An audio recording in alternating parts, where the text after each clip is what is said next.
What if I told you that a city overflowing with splendor, indulgence, and abundance vanished without warning one morning? They had it all: riches, influence, thriving land, and the freedom to chase every desire. But beneath the elegance was a people so wicked, their cries pierced the heavens. And God descended, not with a sword, not with a storm, but with fire. This isn't just a tale of ruin. It's a story of justice, of compassion, of warning, and of a man bold enough to ask, will you sweep away the innocent along with the guilty? But before the flames rose, before the skies ignited, heaven paused to hear. God remembered Abraham, and in grace, He rescued a single family from the blaze. Yes, it is a story of destruction, but it is also one of hope for all who cling to God's mercy. This is the account of Sodom and Gomorrah.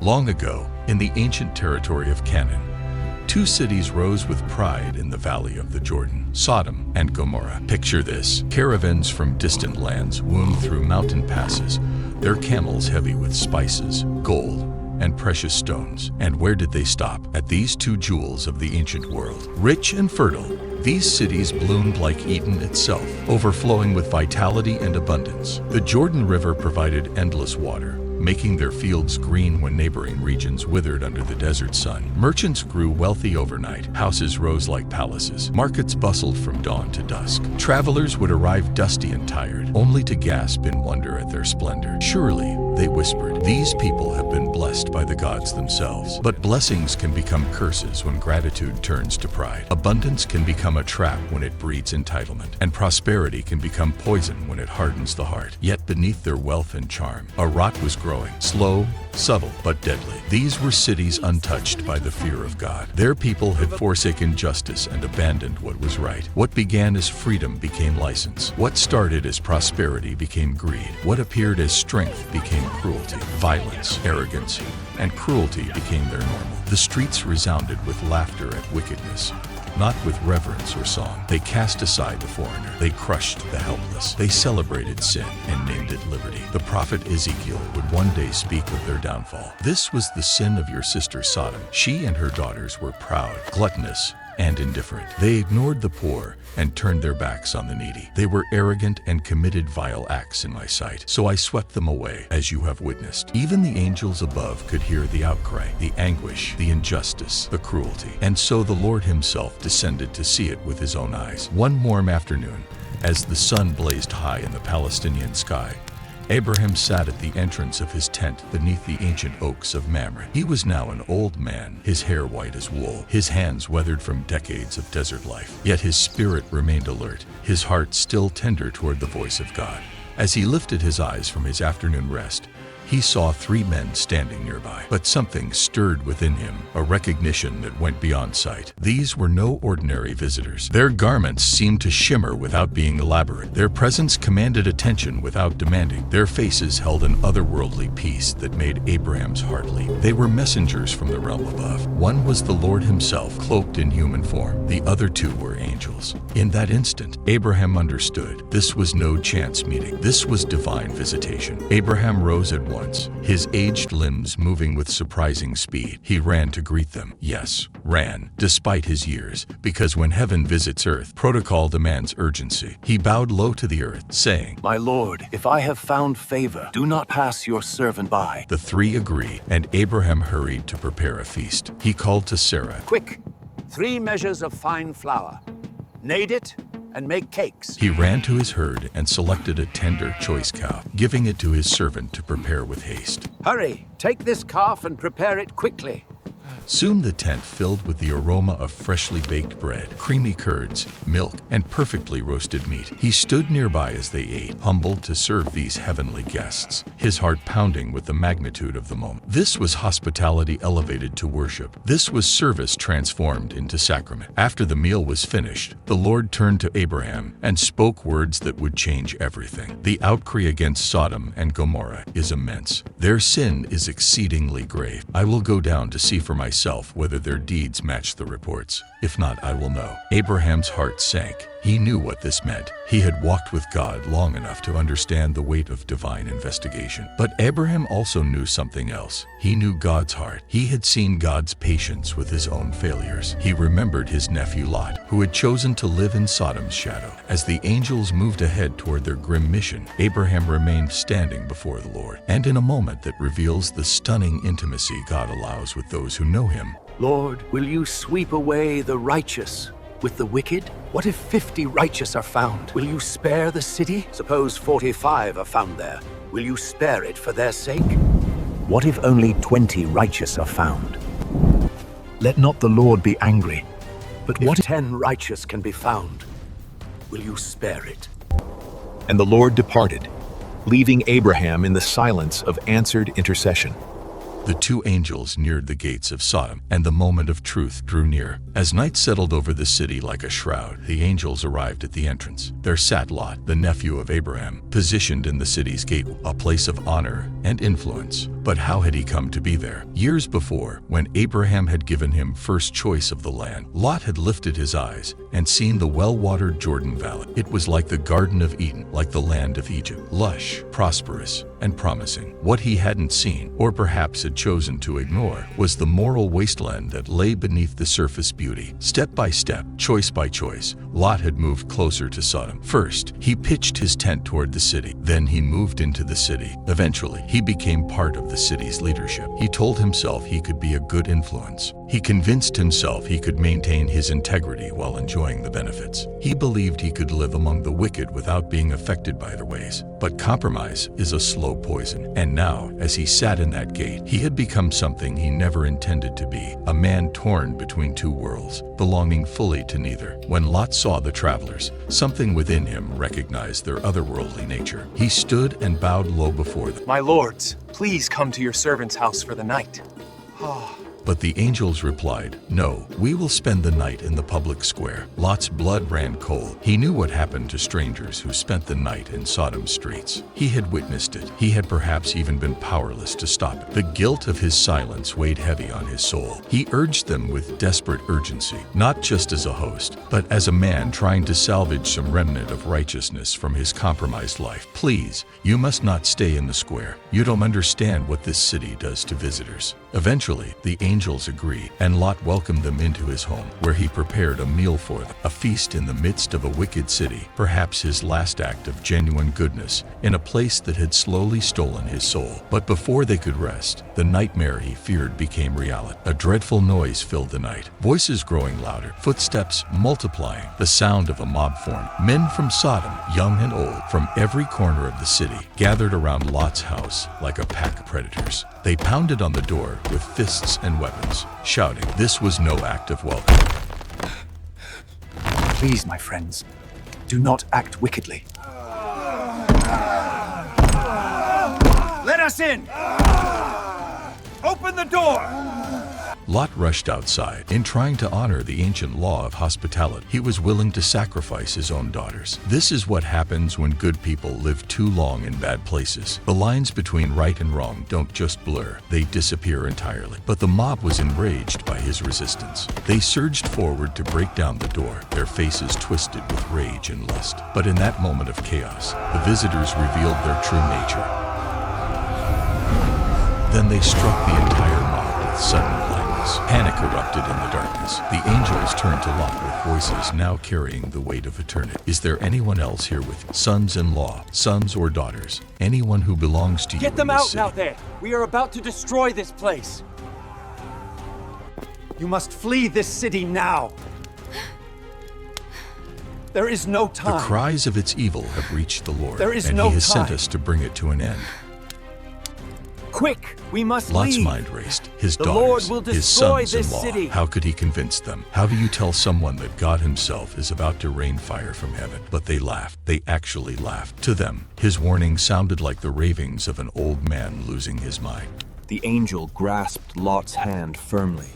an unshakable act of mercy to lead him out from. They were not rescued because they deserved. They were saved because God remembered Abraham's prayer. This was grace in action. This was mercy refusing to let go. Once they were safely outside the city wall, one of the angels gave a command that would echo through eternity. Run for your lives. Don't stop. Don't look behind you. Don't pause to rest. Flee to the mountains, or you will be consumed in what's coming. But Lot, even in his rescue, couldn't stop negotiating. Look, there's a small town nearby. Let me escape there instead. Very well. I grant your request. I will not destroy that town, but hurry. I can do nothing until you arrive there safe. That small town was called Zor, meaning little. Even in the final moments before divine judgment, God was still listening to requests, still showing mercy. Lot and his family ran toward Zor. Behind them, the sky began to change. The morning light took on an ominous hue. The air grew thick and heavy. And then the unthinkable happened. The Lord rained down fire and burning sulfur from the heavens, not just on Sodom, but on Gomorrah as well. Not just on the cities, but on the entire valley. Not just on the building, but on the very ground itself. The sky turned crimson as blood. Lightning unlike anything ever seen split the heavens. The ground shook and cracked beneath the supernatural assault.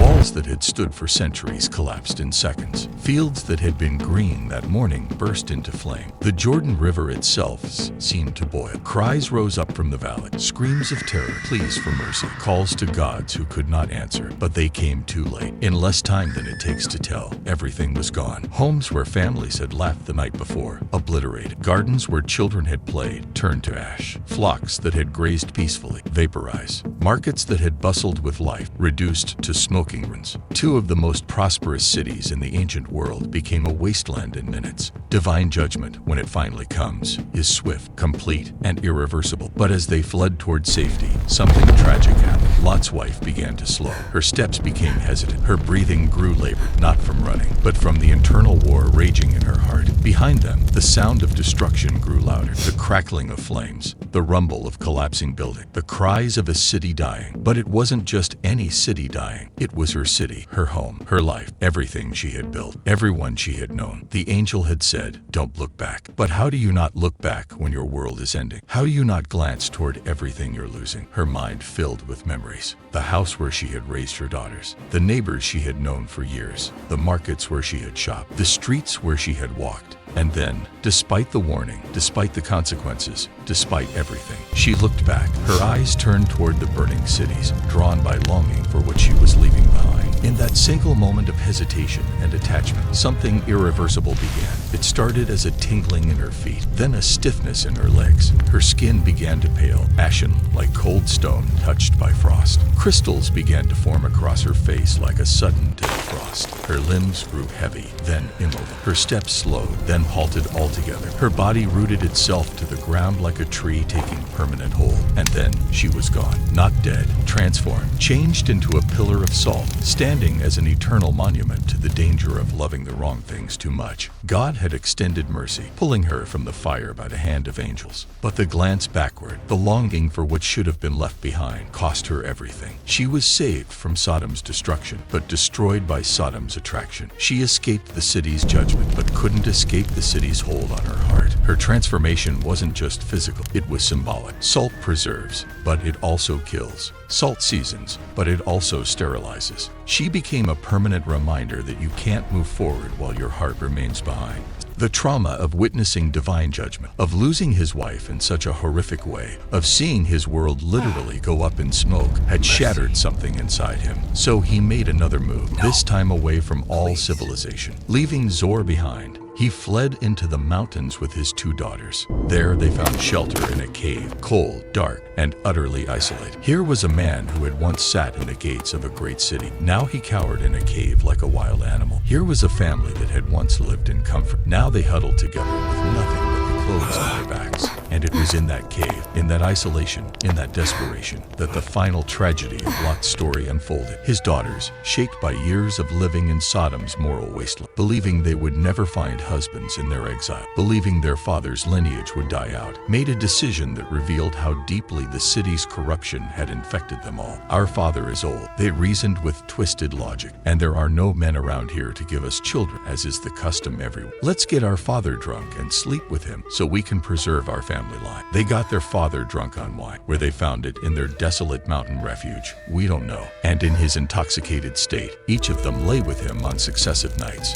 Lot was so drunk he was unaware of what was happening when they came or when they left. Both daughters became pregnant. Both bore sons. The first daughter named her son Mo, saying, "From father." The second named her son Ben-Ami, meaning son of my kinsman. These children, born from such darkness, would become the founders of two nations, the Moabites and the Ammonites, nations born of sin and shame, nations that would one day rise in hostility against Israel, nations whose origin story would forever be linked to the destruction of Sodom and Gomorrah. It's a sobering reminder that the consequences of moral compromise don't end with one generation. The corruption of Sodom didn't die in the fire. It lived on in the choices of those who had been exposed to it. Even those rescued by God's grace carried the scars and twisted thinking of their former environment. The tale of Sodom and Gomorrah didn't end with their destruction. Their story became a thundering echo across the centuries, a warning that would resound through every generation. Throughout history, this pattern has repeated itself with sobering regularity. Consider the great civilizations that have risen and fallen. The Assyrian Empire, mighty in war, cruel in conquest, eventually swept away. Babylon the Great, rich beyond measure, proud beyond wisdom, reduced to ruins. The Roman Empire, master of the world, corrupted by excess, collapsed from within. Each followed a similar trajectory, rise through virtue and hard work. And finally, judgment, collapse, and historical footnotes. The French Revolution saw an entire aristocratic class that had grown deaf to the cries of the poor swept away in a torrent of violence. The Third Reich, despite its claims of superiority and its technological advancement, lasted only 12 years before crumbling under the weight of its own evil. The Soviet Union, for all its power and reach, could not escape the consequences of systemic oppression and moral bankruptcy. To friends watching this channel, the world is lost in chaos, crowds chasing destruction, not life.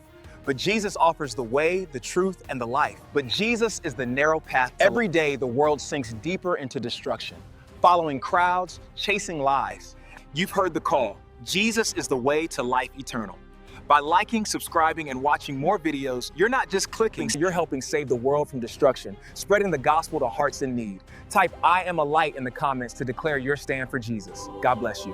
What about today? Look around at our modern world with honest eyes. We see cities gleaming with unprecedented wealth and technology, yet beating with many of the same hearts that condemned ancient Sodom. Nations like the United States and many Western countries, once shaped by biblical principles and moral foundations, now embracing and celebrating many of the same attitudes and behaviors that brought divine judgment on those ancient cities. Sexual perversion upheld as freedom and identity, arrogance celebrated as confidence and self-actualization. The poor neglected while luxury and excess flourish unchecked. Confusion about basic human identity taught as normal and progressive. Embrace your identity. Live unapologetically. Love wins, always. Greed rebranded as ambition and success. Wealth is freedom. Blasphemy masked as courage and artistic expression. Live without limits. Embrace your truth. Consequences are myths. No consequences, only now. Public nudity and lewdness accepted as personal expression. Exposure is truth. Be free. Show all. Political corruption justified as pragmatic cleverness. Prayer banned from schools, while every form of moral rebellion is encouraged. Those who stand for biblical truth are silenced, canceled, and ridiculed. Sound familiar? Many live as if consequences will never come, as if we've somehow evolved beyond divine accountability. They're carried along by a cultural flood of moral decline that masquerades as progress, tolerance, and enlightenment. Consequences are for tomorrow. Live today. The very mention of judgment is mocked as primitive thinking. The idea of absolute moral standards is dismissed as outdated and oppressive. The possibility of divine intervention is laughed off as superstition. But listen carefully. Just because judgment is delayed doesn't mean it's denied. Just because consequences don't come immediately doesn't mean they won't come eventually. Just because God is patient doesn't mean He's changed His mind about justice. Scripture warns us with crystal clarity. Righteousness exalts a nation, but sin is a reproach to any people. The nation or kingdom that will not serve the Lord will perish. Be not deceived. God is not mocked. For whatsoever a man sows, that shall he also reap. The signs are all around us if we have eyes to see. Natural disasters increasing in frequency and intensity. Political systems groaning under the weight of corruption. Economic instability despite technological advancement. Social fabric tearing apart at the seams. Mental health crisis reaching epidemic proportions. Violence and hatred spraying like wildfire. Truth itself under assault. These aren't just random events. They're warning signs. They're divine wake-up calls. Their mercy disguised as crisis, giving us opportunities to turn back before it's too late. But here's the hope that changes everything. Even now, in this hour of moral darkness, God is still listening. He's still saving. He's still extending mercy to those who turn, repent, and seek shelter in Him. The same God who rescued Lot from Sodom is still in the rescue business. The same God who honored Abraham's intercession still hears the prayers of the righteous. The same God who showed patience with ancient cities is still showing patience with modern nations. For individuals, no matter how far you've fallen, how much you've compromised, how deeply you've been affected by the moral confusion around you, God's grace is greater than your failure. His mercy is new every morning. His love is pursuing you even now. For families, you can be like Abraham, an intercessor for your household. You can create a pocket of righteousness in a crooked generation. You can teach your children to swim against the current. You can build walls of truth that protect against the flood of lies. For communities, remember that God would have spared Sodom for the sake of 10 righteous people. Your faithfulness matters more than you know. Your prayers carry weight in the courts of heaven. Your righteous life is a barrier against judgment. For nations, history shows that widespread revival can turn the tide. National repentance can restore divine favor. A return to biblical principles can heal a land. Let every heart remember, the Lord is slow to anger and abundant in loving kindness, but He will by no means clear the guilty. The fire that fell on Sodom and Gomorrah was more than punishment. It was a message thundering through time. It was a plea echoing through the ages. It was heaven's urgent call for cities, families, nations, and individuals to wake up, turn around, and remember the God who both judges and saves. Living against the current. In a world so much like ancient Sodom, following Jesus can feel like swimming upstream against a raging current. It can feel like a lonely road that few choose to walk. Following Jesus in today's culture might make you feel uncool, outdated, or out of touch. You might be called boring, narrow-minded, or old-fashioned. The pressure to conform can be intense, crushing even. The world's voices grow louder every day, mocking faith, ridiculing values, and promising that freedom comes through rebellion against God. But remember this crucial truth. The people of Sodom followed the crowd straight into destruction. Their story stands as an eternal warning about the danger of popular opinion. Enter through the narrow gate.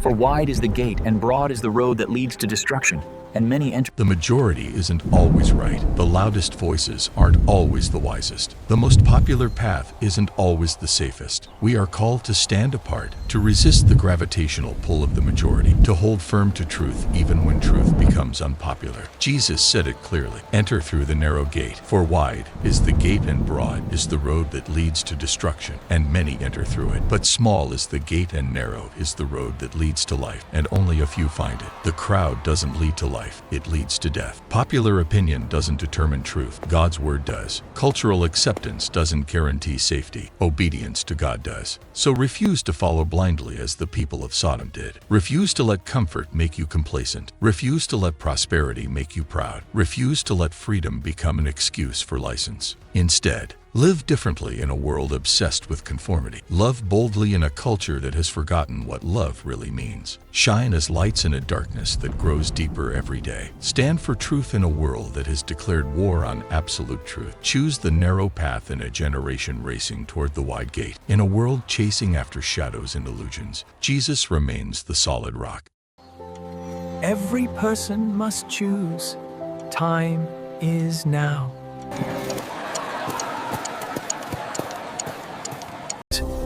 Come unto me.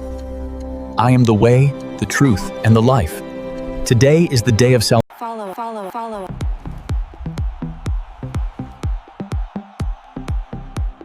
Live loud, never conform. Declare, I am a light for Jesus. Stand firm on the narrow path and share this truth. Like, subscribe, and type in the comment section, I am a light. God bless you all. See you next time. Bye.